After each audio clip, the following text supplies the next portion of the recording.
Okay, this is the home stretch, and going back to you, Prof, you were talking about the importance of folic acid for people living with sickle cell. What's more? Apart from water and folic acid is there because the requirement of folic acid is for the bone marrow to be able to make red cells that are rapidly destroyed, so they are rapidly made. So it's very important. The other thing is to make sure that the person does not get infections. Any infection at all will make the making of the hemoglobin less. And the commonest infection in our country is malaria. It's a tough one. Yes, and in fact, every infection can do it, but the commonest infection is malaria. And that is why we also want them to make sure that they take something to prevent mosquito bite. Not to take the medicine, but to make sure that there's prevention of mosquito bite. They clear the compound. Sleep under insecticide treated nets. Tin cans, storing swamp water. Because mosquitoes that breed there will be the one that will come inside. And when they are going to the house, there must be a net there, and the net must open outside. So generally to ensure that they don't get mosquito bites. And what, sometimes you really can't help these things. And it happens. What next? No, after they have done all this one, they must take the medicine and sleep under mosquito net. Okay, let me quickly come back to Henry as we wind this down. I know that there have been talks about stigma, discrimination against people. Have you faced this?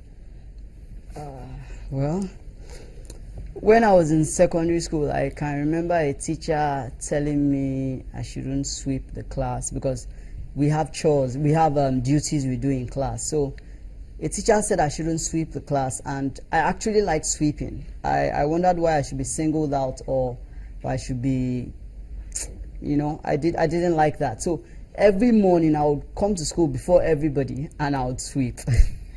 So when we look at our society today, a whole lot of people, they probably wouldn't want to employ you because they feel that your off days or your sick days will be so many. So there's also, we face that problem, and in school there's a lot of assignments. Nobody wants to make you a study partner because people are wondering if you always be around because you're always falling sick.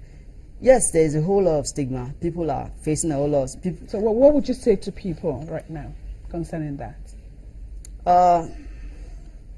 What I would say is that sickle cell is not a death sentence, and like Professor Kennedy has rightly said, that if we can eat well, take our medication, drink a lot of water, we could actually live healthy lives.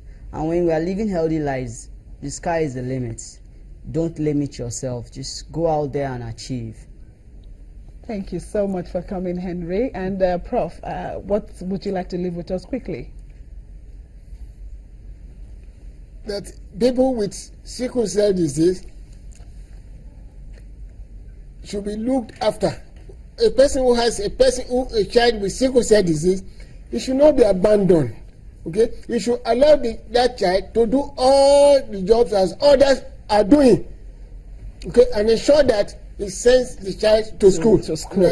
Thank you so much for coming on. Thank you so much, Professor Kennedy, Michael, and of course Henry Nwakovia. Thank you so much. Thank you, and thank you also for watching. I'd like to thank Bala who called in, and of course the man who called in from Kwara. Thank you all for watching.